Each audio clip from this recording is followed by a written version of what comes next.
তথ্য উৎস, প্রমাণ সহ বিশ্লেষণ।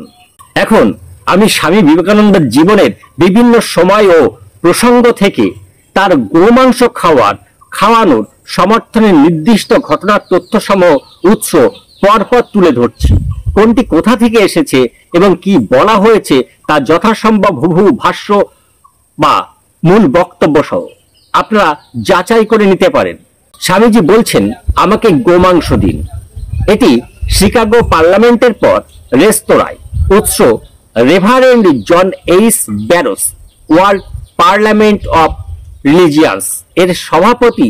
এনার সাক্ষাৎকার প্রকাশিত হয় দ্য আউটলুক পত্রিকায় 17 জুলাই 1897 সালে।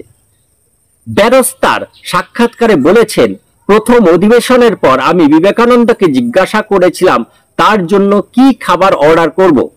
তিনি আমাকে বলেছিলেন, আমাকে গোমাংস দিন। এই উক্তিটি একজন প্রত্যক্ষদর্শী, যিনি বিশ্ব ধর্ম পার্লামেন্টের মতো একটি গুরুত্বপূর্ণ সভার সভাপতি ছিলেন, তার রেকর্ডে স্পষ্ট লিপিবদ্ধ আছে।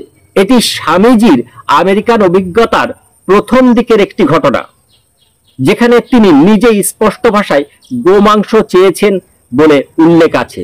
এবার বিফস্টেক এনে খাওয়ানোর ঘটনা। লন্ডনে রিচমন্ড